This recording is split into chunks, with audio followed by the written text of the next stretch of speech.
Shri Ram channel के दर्शकों को मेरा बार बार नमन। मेरे मित्रों, मैं आशा कर रहा हूँ आप लोग मुझे देख रहे हो, लाइक कर रहे हो, सब्सक्राइब कर रहे हो और मेरी वाणी को जन जन तक पहुँचा रहे हो। मेरे मित्रों, कल की गाथा के आज की कड़ी में जोड़ रहा हूँ। कह रहे हैं उस परम व्योम चेतना आकाश रूप परब्रह्म परमात्मा में आदि मध्य और अंत का कोई कुछ उदित नहीं होता है। ओ परमात्मा सर्वत्र परिपूर्ण एवं अपरिच्छिन्न है।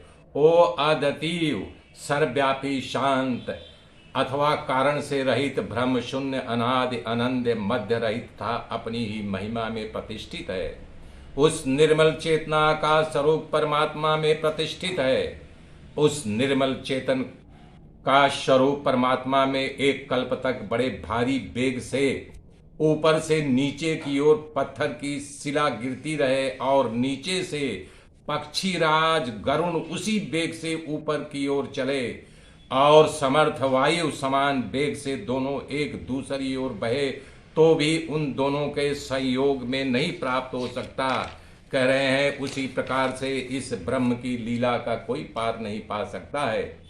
श्री वशिष्ठ जी कहते हैं, रघुनंदन, तदंतर लीला ने उस अपरिमित चेतन आकाश स्वरूप परमात्मा ने इस जगत की भांति फैले हुए अनंत ब्रह्मांडों को देखा।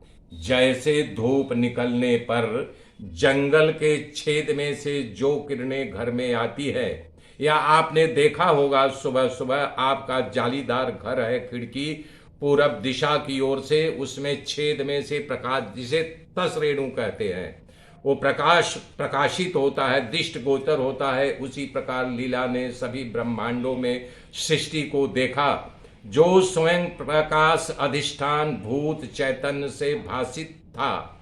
अविद्या रूपी जल से भी महाकाश रूपी महासागर से दिखाई देने वाला चेतना आकाश ही महाचैतन्य के स्मरण स्वरूप प्रतिभाव प्रकट हुए असंग ब्रह्मांड रूपी बुद्बुदों को लीला ने लक्ष्य किया।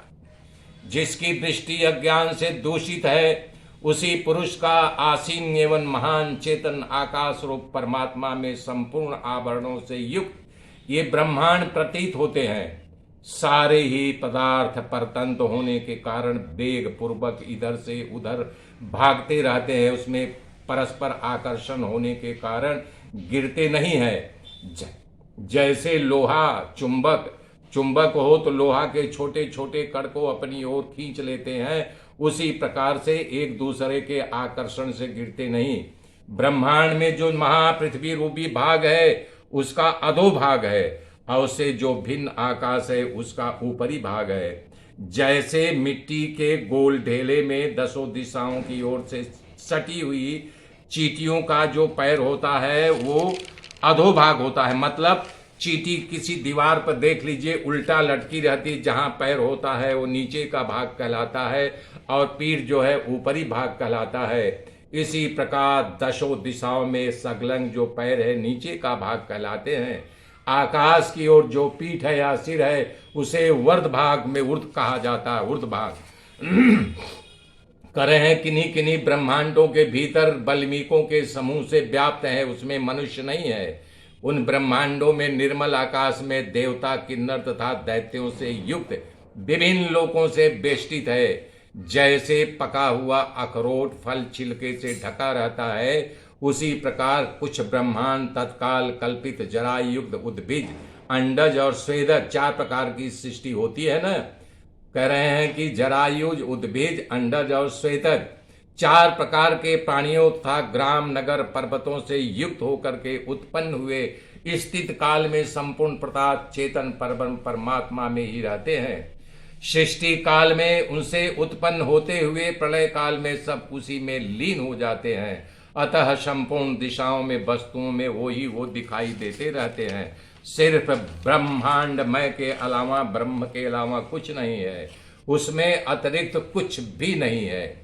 नित्य सरमय आत्मा ही आत्मा है। उस परम प्रकाश के सागर शुद्ध बोधमय चेतन आकाश स्वरूप परम परमात्मा में ब्रह्मांड नामक तरंगे निरंतर उड़ती रहती है, विलीन होती रहती है। जैसे आप भी इसका प्रयोग कर सकते हैं। खुले आकाश, सूर्य उदित हुआ हो, निकला हुआ हो, बहुत सारे घड़ों में पानी भर करके रख दीजिए तो सारे घड़े में आपको सूर्य दिखाई देगा। ऐसे इस ब्रह्मांड में जितने शरीर हैं वो सिर्फ ब्रह्म का ही लीला है, ब्रह्ममय सारा जगत है। महाप्रलय की प्राप्ति होने पर जैसे सूर्य, अग्नि, विद्युत और पर्वत सब गलने लगते हैं। जो कुछ है ब्रह्मांड आज प्रभाव सृष्टि करता ब्रह्म ही है, सब ब्रह्म में विलीन हो जाता है। खुद आत्म सृष्टा और पालक भगवान विष्णु हैं। कुछ ब्रह्मांडों के प्रजापति तथा कुछ के रुद्र एवं दुर्गा आदि हैं, तथा कुछ ब्रह्मांडों में जो जीव जंतु हैं उनका कोई रक्षक नहीं है। उसी प्रकार कुछ ब्रह्मांडों की सृष्टि प्रजापति ही विचित्रता है, बाकी कुछ नहीं है। महामते, जगत के वर्णन के विषय में हमारी बुद्धि का जो संपूर्ण वैभव था उसे हम दिखाया तुम्हें। उसके बाद जगत का जो हमारी बुद्धि का विषय नहीं है, अतः उसका वर्णन हम करने में असमर्थ हैं। अपने पूर्वजन्म के संसार से निकल करके पूर्वोक्त रीति से अनंत कोटि ब्रह्मांडों में विचित्रता को देखती हुई इन दोनों स्त्रियों ने किसी ब्रह्मांड के प्रवेश करने से वहां के अंतःपुर के पुष्प राशि से आच्छादित महाराज पद्म का महान जो शव रखा था उस शव के पास बैठी हुई, लीला का स्थूल शरीर था उस शव के पास बैठी हुई थी, जिसका चित्त समाधि अवस्था में आरूढ़ था। मतलब वो समाधि में बैठी हुई है, उसके अंगूठे भर के शरीर को निकाल करके देवी ब्रह्मांड में घुमाते हुए फिर ला करके वहीं स्थापित कर दिया। मेरे मित्रों, आगे की गाथा कल जोड़ूंगा, तब तक के लिए जय श्री राम, जय श्री राम, जय श्री राम।